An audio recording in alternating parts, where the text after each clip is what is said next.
자, 에스더서 말씀을 우리 한번 보겠습니다.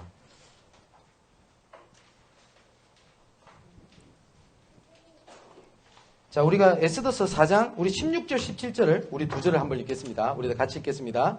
당신은 가서 수산에 있는 유대인을 다 모으고 나를 위하여 금식하되 밤낮 3일을 먹지도 말고 마시지도 마소서. 나도 그 나의 신이와 더불어 이렇게 금식한 후에 규례를 어기고 왕에게 나아가리니 죽으면 죽으리다 하니라. 모르드게가 가서 에스더가 명하던 대로 행하였더라. 아멘.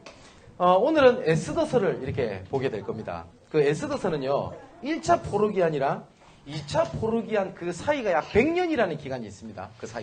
그 사이에 일어났던 사건입니다. 근데 그 1차, 2차, 3차 포로기한 때 유대인이 포로된 곳에서 예루살렘으로 다시 돌아오게 되죠. 그런데 예루살렘으로 돌아오지 못한 유대인들, 하나님의 자녀들이 있단 말이에요.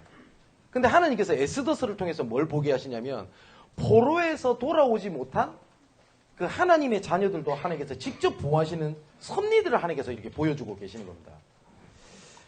그 에스더서 개요는 나중에 좀 설명을 하면서 말씀드릴 테니까 서론을 참고하시면 되겠고, 그 하나님께서는 그 흩어진 그 하나님의 사람들 있지 않습니까? 그 하나님의 사람들을, 하나님의 백성들을 끝까지 경고하고 붙잡으시고 인도하시는 모습들을 오늘 에스더서를 통해서 볼 수 있게 됩니다. 여러분, 우리가 계속 말씀을 통해서 듣습니다만은 하나님의 시대마다 복음이 무너지는 것 같고 교회가 무너지는 것 같고 후대가 무너지는 것 같고 그럴 때마다 하나님은 항상 남은 자를 예비하셨어요. 남은 자를. 그 오늘 오전에 우리 말씀을 봤던 대로 가룟 유다가 하나님의 계획에서 떨어져서 실패를 하게 되잖아요. 그때 하나님께서 예비된 자를 하나님께서 준비를 시키는데 마띠아라고 하는 사도들을 하나님께 딱 예비를 해놨어요. 그것처럼 남은 자를 하나님께서 항상 예비 두셨습니다. 그때 누구를 하나님께서 예비 두셨냐면 바벨론 포로로 잡혀온 유대인의 자손이 중에 한 명이 누구냐면 에스더입니다. 쉽게 말하면 포로입니다. 포로. 근데 이 포로가 에스더가 굉장히 이뻤대요. 근데 이 에스더가 금수저 가정에서 태어났던 게 아닙니다. 애들 말로. 사촌 오빠 모르드게가요, 친딸처럼 이 에스더를 양육을 하게 돼요. 근데 나중에 페르시아, 바사 왕국이라고 하죠. 이 바사 왕국의 왕후가 나중에 에스더가 되게 됩니다. 왜냐면 굉장히 또 이뻤대요, 성경에. 그 궁금한 건 천국 가서 얼마나 이뻤는지 굉장히 구경하고 싶은데, 그 천국 가서 확인하고요, 그거는. 어쨌든 굉장히 이뻤다고 돼 있어요. 근데 하나님께서 에스더를 이렇게 준비를 해 두신 겁니다. 그런데 문제가 딱 생겨요. 어떤 문제가 생기냐면 하만이라고 하는 그 바사 왕국의 왕 바로 밑에 2인자가 있었어요. 그 2인자였던 이 하만이 누구를 딱 시기하게 되냐면 모르드게라고 하는 사람을, 그냥 이 모르드게가 누구냐면 그 에스더의 사촌 오빠죠. 이 모르드게를 시기하기 시작을 한 겁니다. 왜 시기하게 됐냐면 이 하만이 2인자란 말이에요. 근데 여러분 그거 아십니까? 역사적으로 잘 보면요, 2인자가 사고를 치고 2인자가 문제를 일으키지 저 중간쯤 있는 사람 문제 안 일으켜요. 그러니까 2인자가 최고 높지도 않고 그러다 낮지도 않거든요. 그러니까 이 하만이 더 높아지고 싶었던 거예요. 근데 이 모르드게가 하만한테 절을 하지 않거든요. 그러니까 이 하만이 어떻게 생각을 하는 거냐면 이 절을 안 하네? 봤더니 유대인이라. 이거 포로 출신이래 보니까 이 신분이. 야, 얘들 가만두지 말아야 되겠다. 그냥 모르드게를 그냥 없애버리려고 하는 것이 아니라 유대인 민족 전체를 없애버리려고 작정을 합니다. 이 하만이. 그래서 어떻게 하냐면 이분의 이 하만과 이 모르드게가 깊은 갈등이 되는 이유가 있어요. 그 이유가 뭐냐면 우리가 여호수아서를 봤죠. 그때 여호수아가 정복하지 못한 지역이 있다라고 제가 말씀드렸죠. 근데 그 정복하지 못한 지역이 있거든요. 그게 아말렉 족속이에요. 그 아말렉 족속의 후손이 누구냐면 하만입니다. 성경에 그렇게 되어 있어요. 그 에스더서 2장 1절 그리고 3장 1절에 보면 이 하만은 아말렉 족속이라고 분명히 성경에 나와 있거든요. 근데 이 아말렉 족속이 이스라엘이 끝까지 출애굽을 하고 구원의 여정, 정복의 여정으로 가는데 끝까지 발목 잡는 족속입니다. 근데 보세요. 여호수아가 언약 좀 놓치고 했던 그 결과가 계속 이스라엘 발목을 잡게 되잖아요. 보세요. 그러니까 나는 지금 정복하지 못한 곳을 뒤돌아서 버리고 회피해 버리고 그러면 될 거라고 생각을 하거든요. 여러분, 타조가 그렇다며요. 타조가 막 도망을 가다가 잡힐 것 같잖아요. 그러면 어떻게 하냐면 땅에다가 머리를 쳐박는데요. 그럼 아무것도 안 보일 거 아닙니까? 그럼 문제가 해결됐다고 생각을 한대요. 타조가 그렇게 머리가 나쁘대요. 덩치는 큰데 타조가 뇌가 굉장히 작대요. 그러니까 얘가 굉장히 다급해져 버리면 어떻게 하냐. 머리를 쳐박아 버린대요, 땅에. 그러니까 아무것도 안 보여 이러고 있는 거예요.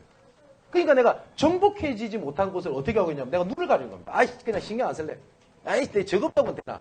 그런데 이 문제가 어떻게 되냐면 이스라엘이 정복의 여정 갈 때 끝까지 발목을 잡습니다.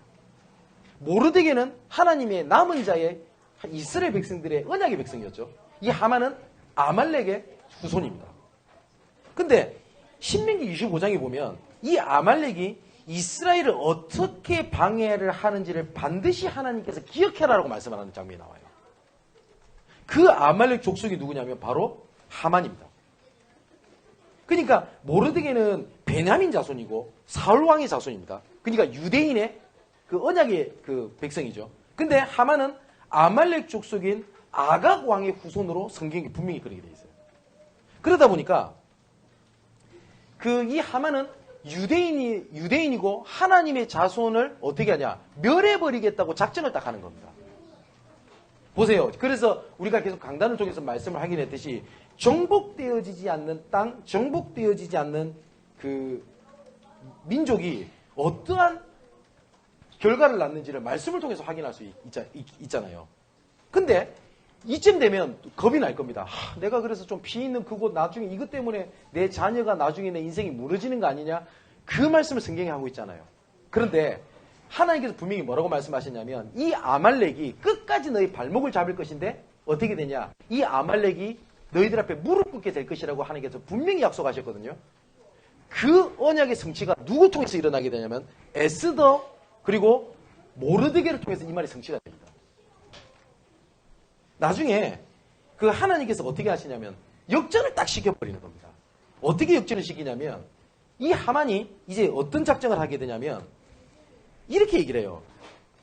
아하수에로라는 왕이 있는데 이 왕한테 어떻게 얘기를 하냐면 이 왕이 딱 보니까 이 하만이 유대인을 다 멸절시켜버리려고 자기가 머리를 닦습니다. 그냥 한마디로 왕의 역적으로 만들려고 작정을 딱 하는 거예요. 그런데 하나님이 어떻게 하게 되냐면 이 바사왕이 잠이 안 오는 거예요. 어느 날. 잠이 안 와가지고 역대 왕들의 일기 있지 않습니까? 그 우리나라로 말하면 그 조선왕조실록 이런 것처럼 이거를 쭉 읽게 된 거예요. 읽게 됐는데 모르드게 족속에 대해서 알게 된 겁니다. 왕이. 그러니까 유대인이고 포로로 왔는데 이 포로로 왔는 이 모르드게 이 족속이 이 바사 왕국의 중요한 역할을 했던 1등 공신이라는 사실을 딱 알게 돼버리는 겁니다. 왕이 그 사실을 알게 돼요. 근데 이 사실을 알게 됐다는 것을 하만이 몰랐던 겁니다. 근데 하만이를 불러요, 왕이. 왕이 불러가지고 뭐라고 얘기를 하냐면, 이런 공을 세운 사람이 있다. 이런 사람을 어떻게 했으면 좋겠냐. 라고 얘기를 하니까 이 하만이요, 착각을 딱 해버린 거예요. 이 왕이 나한테 복을 주려고, 축복해 주려고 이 얘기를 하는 것 같다 싶어가지고 그런 사람들은 존귀하도록 받들도록 해야 됩니다. 그리고 이런 사람을 시험케 하고 이 사람을 곤란하게 한 사람은 죽여야 됩니다. 이렇게 얘기를 해버린 거예요. 그게 자기를 얘기한 줄 알았던 거예요. 근데 왕은 누구를 얘기하고 있었냐? 모르드게를 얘기하고 있었던 겁니다. 그러니까 이 하만이 머리를 쓴 걸 그대로 어떻게 되냐? 하만이 나중에 그것 때문에 목이 날아가요. 그리고 모르드게가 바사왕의 두 번째 그 위인자로 올라서 버리게 되는 겁니다.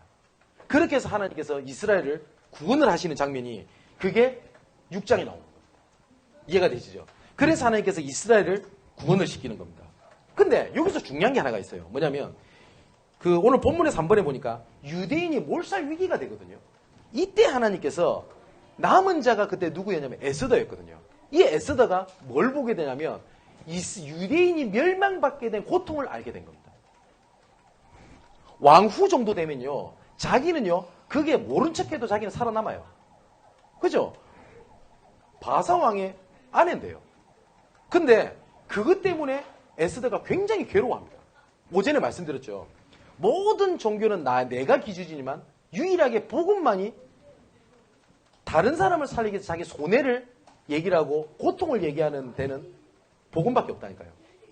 그러니까 에스더가 그런 그 아픔을 보게 된 다음에 오늘 아까 읽었던 본문이 그거예요. 내가 왕 앞에 가가지고 이 얘기를 해야 되겠다.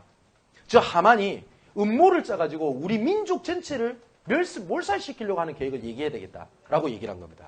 그런데 이때 바사는 페르시아 왕국입니다. 그러니까 페르시아 왕국이랑 바사랑 같은 나라입니다. 여러분 역사 조금 아시는 분 아시죠? 페르시아 왕국이 얼마만큼 강력하고 그 왕권이 얼마만큼 대단한지 아십니까? 영화만 봐도 알잖아요. 아무리 왕비라도 왕이 부르지 않았는데 왕비가 왕한테 갔다 왕비 죽습니다. 그대로 목 날아갑니다. 그 정도로 강력했던 왕권을 가지고 있었던 게 바사고 페르시아였어요. 근데 이 하만의 음모를 알고 있어도 왕 앞에 가서 한 번에 부르지도 않는데 얘기를 하면은 에스더는 자기 목이 날아가는 겁니다. 근데 자기가 어떻게 하냐? 목이 날아갈 각오를 하고 죽으면 죽으리다 하고 민족 구원을 위해서 에스더가 몸소 나서게 돼요.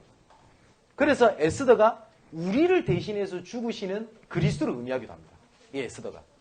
그래서 뭐라고 부탁하냐? 3일 동안 나를 위해서 기도해 주라. 그리고 아무것도 먹지 말고 마시지 말고 나를 위해서 기도해 주라. 우리 민족 구원을 위해서. 근데 이때 이 중요한 역할을 하는 게 뭐냐면 옆에 모르드게가 먼저 에스더한테 가서 얘기를 하는 거예요. 우리 민족이 이렇게 고난당하고 있다. 근데 너는 왕으로 하나님께 세우지 않았냐? 하나님께서 우리 민족을 구원하는 일에 앞장서라고 이때를 위하여 하나님께 너를 세우신 게 아니겠냐? 이렇게 조언을 합니다. 그거를 하나님 음성으로 들어요, 에스더가. 그러고 난 다음에 어떻게 하냐? 3일 동안 굶고 마시지도 않고 하나님 앞에 엎드려 기도합니다. 하나님 우리 민족을 살려달라고. 근데 어느 누구도 왕 앞에 나가면 끝장난다 그랬잖아요.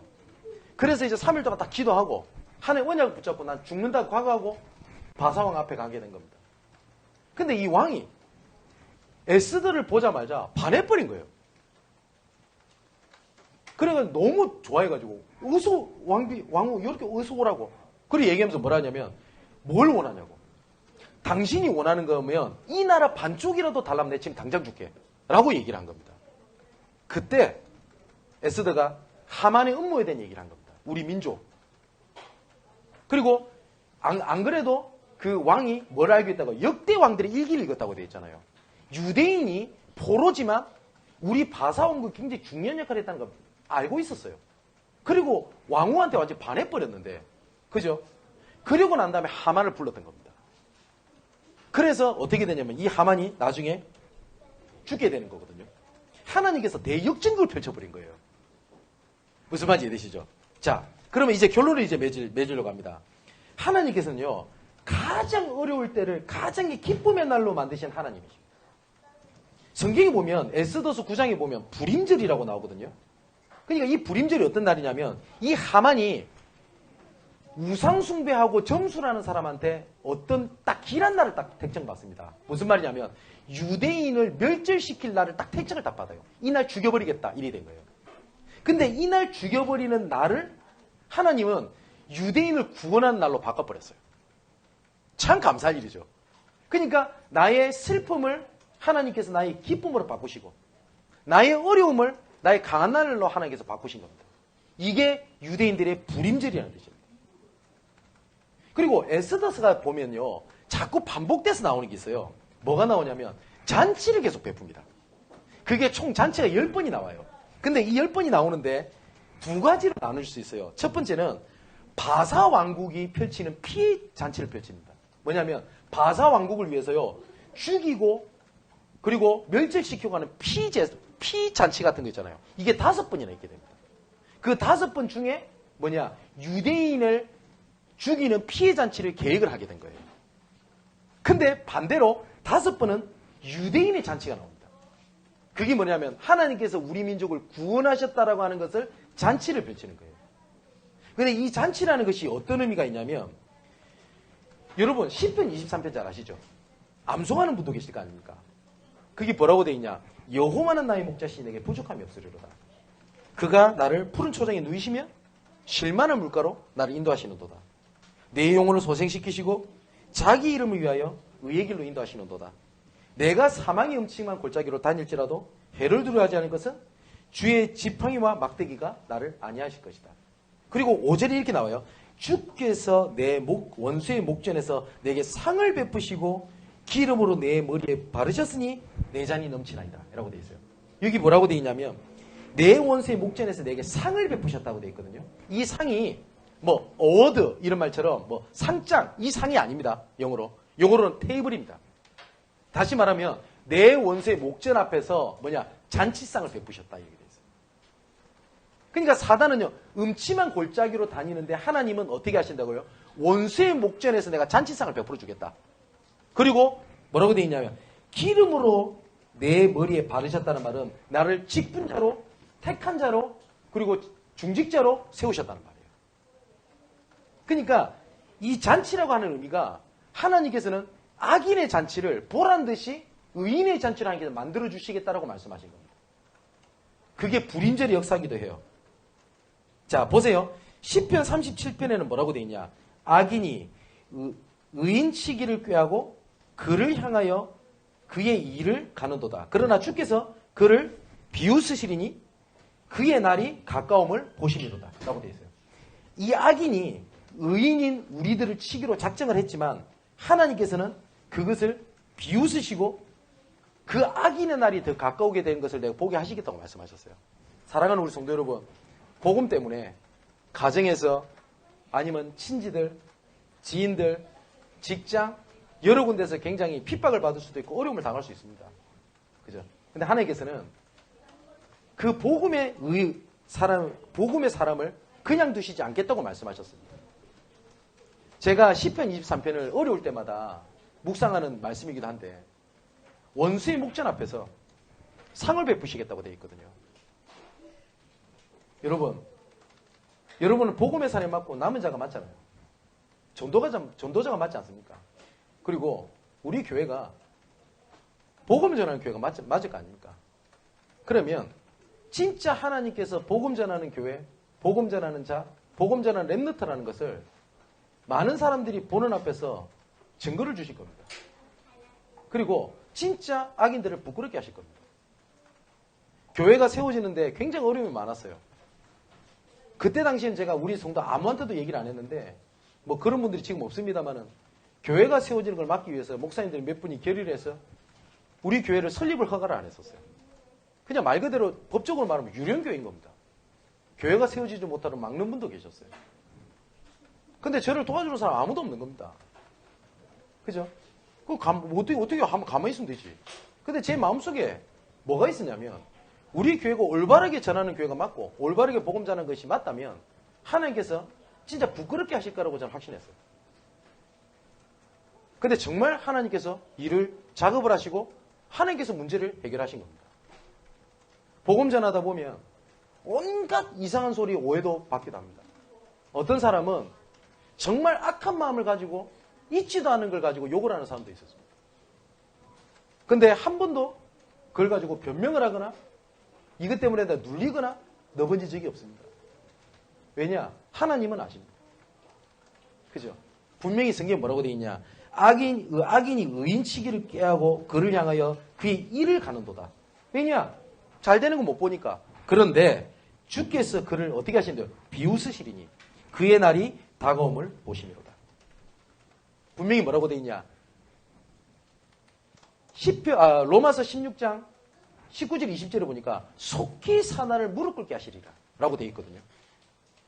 근데 생각해보세요. 로마서 16장 일꾼이라는 얘기는 많이 듣잖아요. 그럼 우리가 그 시대적인 이런 일꾼들, 중직자들 나오지 않습니까? 보호자, 동력자, 식주인, 사랑받는 자, 친척, 맞죠? 근데 그 명단을 쭉 얘기하면서 바울이 갑자기 무슨 얘기를 하냐면 너희 중에 아첨하는 자가 있고 자기 배를 채우는 놈들이 있다.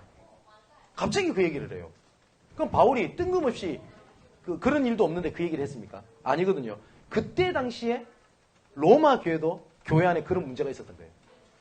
그때 바울이 했던 말입니다. 악한 데는 미련하고 선한 데는 지혜로 하라. 그러면서 뭐라고 얘기하냐? 속히 사단을 너희 발 앞에 무릎 꿇게 하시겠다. 라고 되어 있습니다. 사는 성도 여러분, 내가 복음의 사람이 맞다면 어려운 일 당할 때 낙심하지 마십시오. 하나님은 복음 가진 전도자의 편입니다. 교회에 우리 교회가 혹시 그럴 리 없어야 되겠습니다만은 99%가 불신앙을 하고 말도 되지 않은 소리를 하더라도 1%의 복음의 사람이 복음의 얘기를 한다면 불신앙은 무너지게 될 것입니다. 교회에 악한 사람이 많다 할지라도 하나님은 복음 가진 의인의 한 사람의 기도를 들으실 겁니다. 모든 민족, 모든 사람들이 하만을 중심으로 해서 에스더, 모든 모르드게, 모든 민족을 몰살시키려고 할 때 남은 자 한 사람을 준비해놔가지고 민족을 구원하셨습니다. 그것처럼 하나님께서 그렇게 이루어 가시게 될 겁니다. 여러분, 문제가 아닙니다. 수요일날 제가 말씀드렸듯이 초대교회의 문제가 오히려 중직자를 세우는 응답이었어요. 다시 말하면 그런 문제가 없었으면 어쩔 뻔했어요. 그죠? 교회를 이전하고 그리고 교육관을 놓고 기도하면서 여러 가지 얘기를 저는 듣고 있습니다. 그리고 어떤 얘기도 괜찮으니까 저한테 개인적으로도 의견을 물으시거나 아쉬운 거 얘기를 하셔도 됩니다.